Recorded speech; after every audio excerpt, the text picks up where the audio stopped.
When did you begin working with Friendly or Murrow? Who did you meet first? Well, you met Uh, Murrow. You had already I met Murrow. knew Murrow, and then Fred Friendly was sort of the client or discovery of John Good, G-U-D-E, known as Jap Good, who was an agent for many people in the news business. And of Sticks and Good was the name of their company, and they represented all the best broadcasters. And during the war, they were making so much money as agents because was in demand that they could call their shots. They didn't just take anybody, even if he would have made them a lot of money. And Fulton Lewis Jr., who was a very reactionary broadcaster and very good, at one point, either through some intermediary or himself, said, well, how about taking me on? And Tom Sticks, the elder, said, I don't think you would feel comfortable with us, and we wouldn't feel comfortable with you. And their people were really of a very high quality, and I'd have to go down the list of all the names of people Right. they represented. But they took Fred on, and he had done, well, he's a separate story, but he had come out of Providence, where he'd been a broadcaster and done a lot of these news feature programs. And then he had done documentaries on the atom bomb for NBC. And he always knew the main thing was to have somebody doing the piece who was a big name, and that would bring people into the tent. He had Bob Hope narrating the atom bomb, how it was born, what it means, the power, and so on. And he would do Bob Hope, say, in Hollywood, reading one line after another, and then integrate it with the people that he already had who knew what the atom bomb was really about.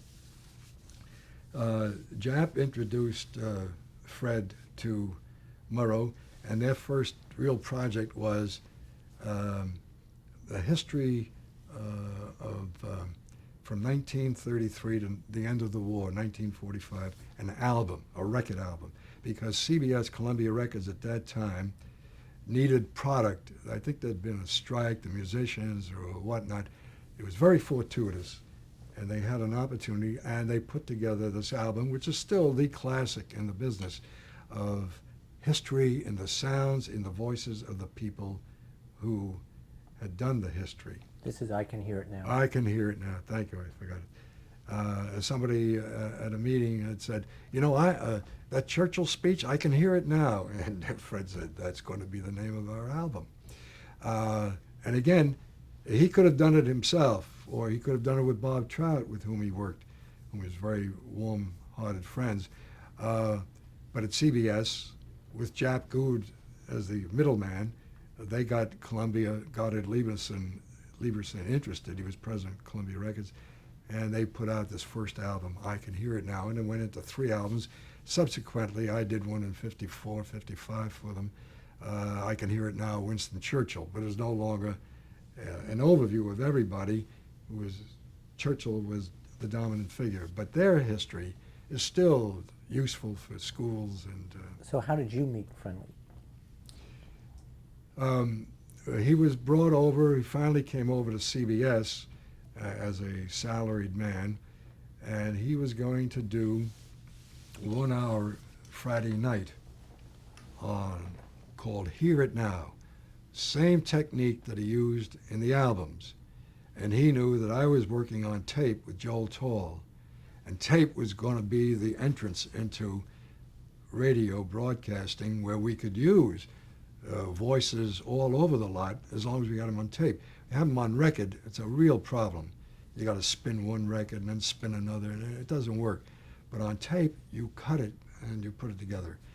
And so I began the first year. Let me see now. I was already working on a program with George Herman and Lee Bland, who had done that kind of work originally, and who really was the progenitor of the tape type news program. Originally, CBS wouldn't allow tape on the air for reasons that Paley felt, well, if you could tape a program, even news, then the affiliates will say, well, we can tape it off the air. What do we need a network for? We'll do our own kind of stuff.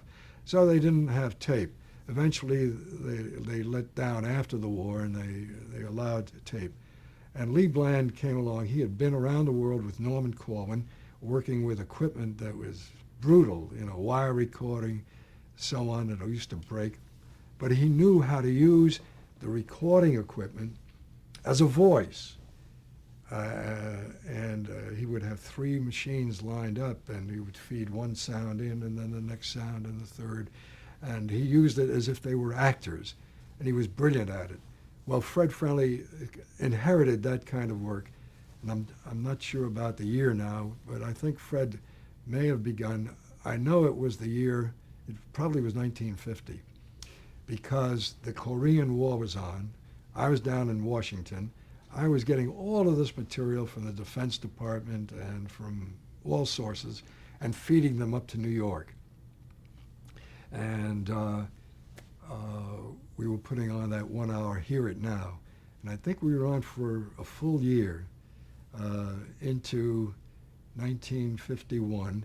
And then that summer, Fred came around and said, well, Ed and I, or Ed wants, that was his key word. Ed may not have had any warning for anything at that point, but when Fred said Ed wants, that means Ed was aboard and he was going to go ahead with it. But I think Ed was saying, we got to get into this thing called television.